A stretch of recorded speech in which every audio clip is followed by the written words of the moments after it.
Hello viewers, welcome back to my channel Basundhara's recipe. আজকে আমি আপনাদের সামনে হাজির হলাম আরও একটি রেসিপি নিয়ে। আমার আজকের রেসিপি হচ্ছে কাঁচকলার ঝোল রেসিপি। চলুন ভিউয়ার্স, রেসিপিটি শুরু করি। রেসিপির জন্য এখানে নিয়েছি কাঁচকলা। আমি এখানে দুটি কাঁচকলা নিয়েছি।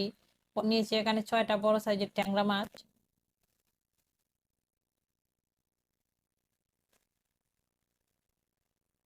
এখানে দিয়ে দিচ্ছি হাফ চা চামচ পরিমাণ হলুদের গুঁড়ো, অল্প একটু মরিচের গুঁড়ো, হাফ চা চামচ পরিমাণ লবণ। এখন এগুলোকে ম্যারিনেট করে রেখে দেবো আমি 10 মিনিটের জন্য।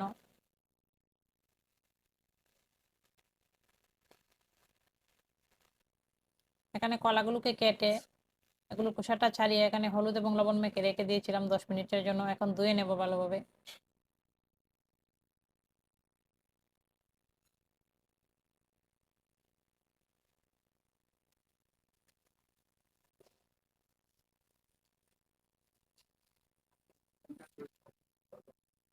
চুলাতে কড়াই বসিয়ে দিয়ে দিচ্ছি পরিমাণ মতো তেল।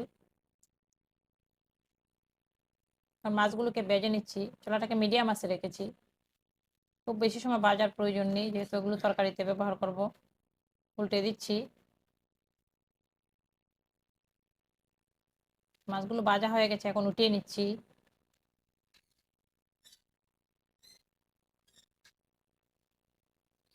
এখন দিয়ে দিচ্ছি অল্প পরিমাণ আস্ত জিরে,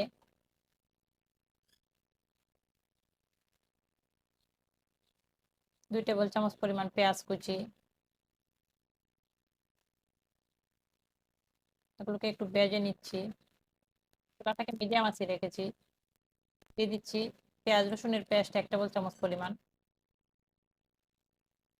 1 মিনিটের মতো ভেজে নিচ্ছি। দিয়ে দিলাম হাফ চা চামচ পরিমাণ হলুদের গুঁড়ো, 1 চা চামচ পরিমাণ মরিচের গুঁড়ো,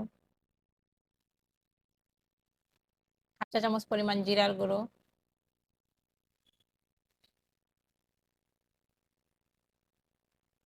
হাফ চা চামচ পরিমাণ লবণ।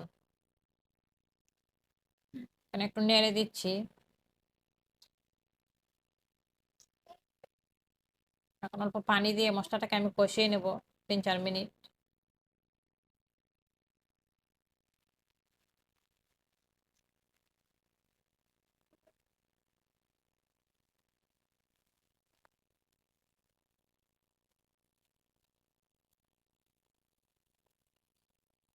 মশলাটা কষানো হয়ে গেছে, এখন কলাগুলো দিয়ে দিলাম। কলাগুলোকে এখন আমি মশলার সঙ্গে 4-5 মিনিট ভেজে নেব। নেড়ে দিচ্ছি।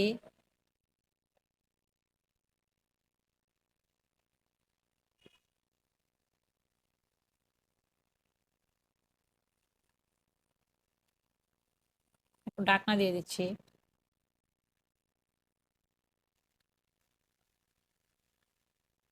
3-4 মিনিট পর ঢাকনাটা উঠিয়ে একটু নেড়ে দিচ্ছি। দেখতে পাচ্ছেন কলাটা ভাজা হয়ে গেছে।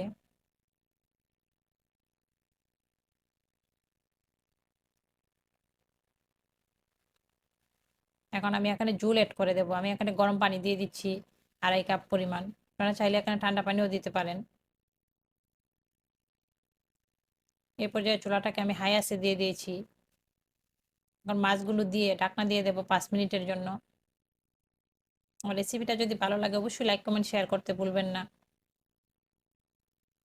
আর আমার রেসিপিটা দেখার পর আমার চ্যানেলটিকে সাবস্ক্রাইব করবেন।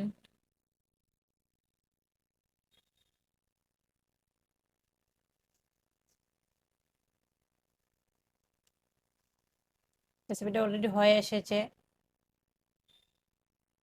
এখন দিয়ে দেবো কাঁচামরিচ, ধনেপাতা কুচি। দিয়ে দিচ্ছি কাঁচামরিচ এবং ধনেপাতা কুচি।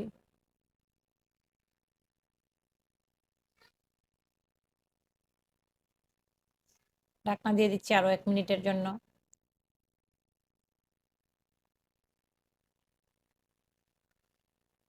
সবাই ভালো থাকবেন। আজকের মতো এখানেই বিদায় নিচ্ছি। Bye bye.